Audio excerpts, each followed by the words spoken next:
Et alors, en ce jeudi 23 août, quels sont nos thèmes du 4 à la suite? Regardez, on va jouer avec œuvres et édifices commémoratifs.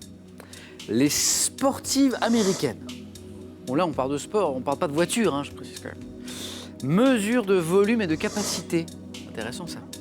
Ou, bien entendu, c'est le 4e thème, vous avez l'habitude, les amis, c'est le thème mystère. Et la question maintenant, c'est quel thème inspire le plus Hugues, premier qualifié? Je vais choisir les œuvres et édifices commémoratifs. C'est parti. Œuvres et édifices commémoratifs. Je vous ai senti hésiter, Hugues. Il y avait peut-être un autre thème qui vous intéressait, là? J'hésitais avec le thème mystère, en fait. Peut-être le thème mystère. Hugues, premier qualifié, on essaie de transformer l'essai. On vise un petit 4 à la suite. 3, c'est bien. 2 aussi. En dessous, c'est plus compliqué. On y va? Ok. Écoutez bien. Top, quel monument de Paris destiné à perpétuer le souvenir des victoires françaises a été inauguré en 1836 sur l'actuelle place Charles de Gaulle? L'Arc de Triomphe. Quelle ville abrite la colonne Trajane qui commémore les campagnes victorieuses de l'empereur Trajan depuis 2007, quel jardin parisien abrite une sculpture en forme de chêne dont l'un des anneaux rompus évoque l'abolition de l'esclavage? Jardin parisien. Le jardin du Trocadéro. Quel site au nord-ouest de Douaumont associé à la bataille de Verdun abrite un monument dont le nom évoque les lames s'adaptant au bout d'un fusil? La baïonnette.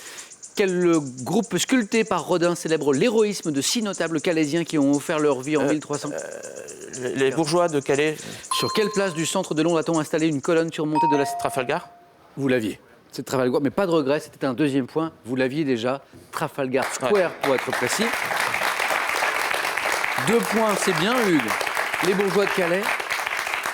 Rome qui abrite la colonne Trajane, tout à fait, et l'Arc de Triomphe, vous l'aviez également. Oui, vous étiez sur la piste des baïonnettes, mais le nom de ce site au nord-ouest de Douaumont, associé à la bataille de Verdun, c'est la tranchée des baïonnettes. Et alors, on cherchait ensemble un jardin parisien, là, celui qui abrite une sculpture en forme de chêne, dont l'un des anneaux rompus évoque l'abolition de l'esclavage. Ce jardin parisien, vous m'avez répondu, je crois. Le Trocadéro. Oui, en fait, c'est le jardin du Luxembourg. Le jardin du Luxembourg. Et le titre de l'œuvre qu'on évoquait à l'instant, c'est Le cri, l'écrit. Le cri, l'écrit. Hugues, 2 points. Merci à vous. 2 points pour Hugues. Je vais faire jouer maintenant Daniel avec l'un de ces 3 thèmes, Daniel. Alors, nous avons, Daniel, les sportives américaines, les mesures de volume et de capacité, thème mystère. Thème mystère. Daniel. Ah, c'est intéressant.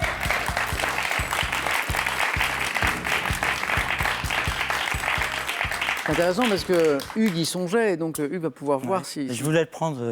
Ah, c'est d'accord. Je voulais prendre de son questionnaire. Il vous plaisait bien ce thème.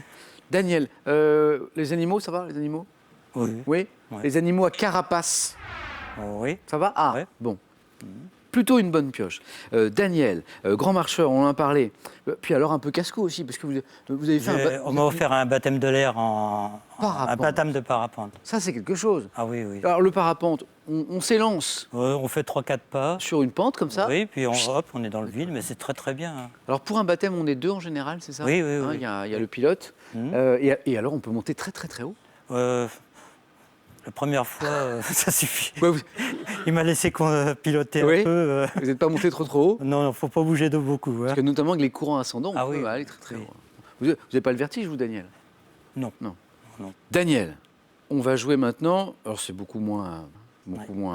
Alors, c'est pas dangereux le parapente, mais périlleux que le parapente avec ces animaux carapaces. Oui. Prêt? Prêt? Top. Quel reptile au corps massif de l'ordre des chéloniens possède une carapace? Quel crustacé à fortes antennes mais dénué de pinces au corps couvert d'une carapace doit son nom au latin locusta signifiant sauterelle? La langouste. Quel crustacé terrestre de l'ordre des isopodes au corps grisâtre atteignant 2 cm de long abonde dans les lieux sombres et humides? Cloporte.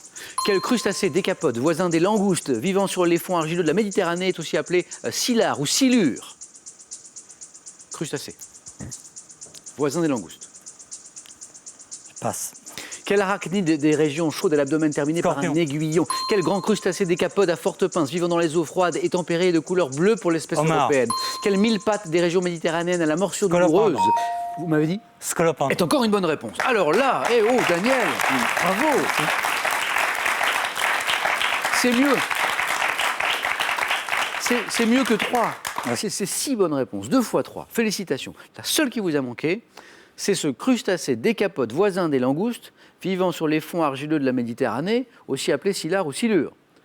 Hugues, Geneviève, une idée? Non. La cigale de mer ou la sauterelle de mer. Non, j'aurais pas trouvé. Daniel, félicitations, vous êtes qualifié. Merci. Bravo. Joli 4 à la suite, Daniel, vraiment.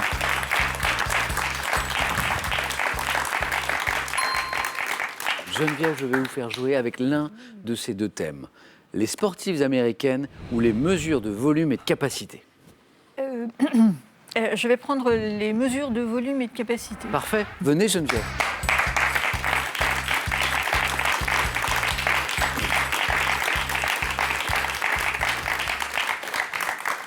Geneviève, je rappelle que vous jouez avec nous ce soir pour une 2e partie. Donc c'est votre 2e 4 à la suite. Ça avait bien marché hier. Oui. Hein? Bon, je vous souhaite la même réussite maintenant. Il nous faut au moins 2 bonnes réponses d'affilée pour rester Geneviève dans la course avec ces mesures de volume et de capacité. On y va?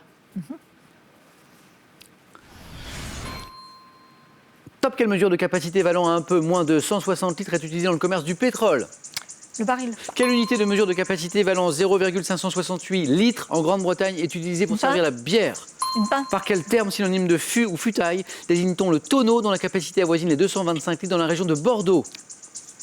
Ah, je passe. Quelle ancienne mesure de capacité qui variait suivant les régions et la matière mesurée doit son nom latin signifiant 6e? Je passe. Quel volume est égal à un cube dont le côté mesure 1 cm? Non, je passe. Quelle quantité de bois correspond à un volume extérieur de... Litre. Oui. Quelle unité américaine de capacité égale à 3,785 litres est utilisée pour la vente de l'essence au détail aux États-Unis? Alors chez nous, c'est le litre. Aux États-Unis, on vend l'essence En par... gallon? Oui, par gallon, Gallon. exactement. Il vous fallait 2 points, vous les avez, Geneviève. 3 bonnes réponses. Ce terme synonyme de fût ou de futaille qui désigne le tonneau, c'est pour le vin, hein, 225 litres dans la région de Bordeaux à peu près, c'est la barrique. Ah, tout simple. Barrique ou la pièce de vin. D'accord. C'est plus difficile, cette ancienne mesure de capacité qui variait suivant les régions et la matière mesurée, qui doit son nom au latin signifiant 6e. On parle du setier. Ah oui. S-E-T-I-E-R, setier. Et, bon, là vous allez le regretter parce que c'est tout simple, mais quel volume est égal, volume donc, à un cube dont le côté mesure 1 cm? 1 cm cube. Oui, tout simplement. Oui, tout simplement. Enfin, c'est plus facile Oui. à tête reposée que là, et surtout quand on a la fiche comme moi, que là pendant le 4 à la suite. Geneviève, l'aventure se poursuit, bravo pour ces 2 points. Daniel, pas de changement, on vous retrouve dans un instant face à face à qui? Eh bien ce sont Geneviève et Hugues. Ces questions, là, du jeu décisif, qui vont en décider. Vos scores à tous les 2 retombent à 0. La première à 2 points, se qualifie. Regardez. Que suis-je? Pays du Golfe Persique, presque entièrement désertique. Geneviève. Dubaï. Désertique, j'abrite de considérables réserves de pétrole. État envahi par l'Irak en 90 avant d'être libéré. Hugues. Koweït. C'est le Koweït, c'est ça.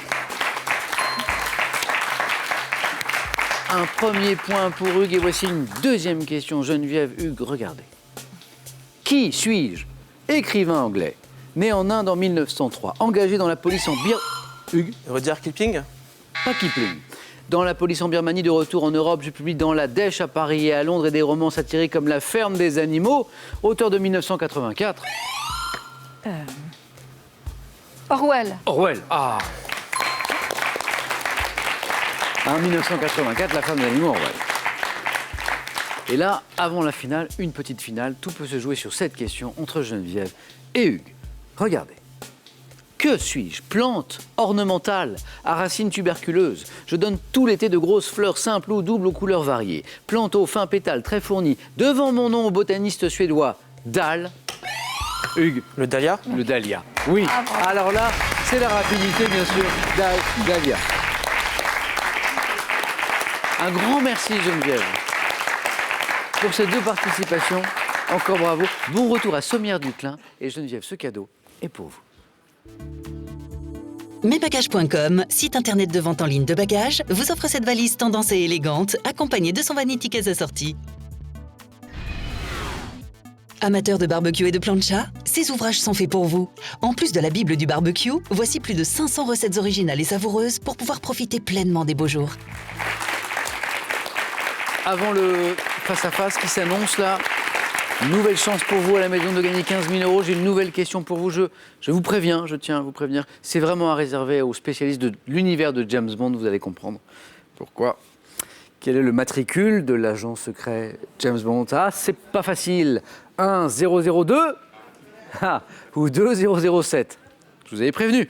Bonne réponse 3243 pour le téléphone, par SMS 1 ou 2 au 7 10 20. Tirage au sort parmi toutes les bonnes réponses. Qui sera sacré ce soir? Daniel ou Hugues? Eh bien la réponse, c'est dans quelques secondes. À tout de suite sur France 3.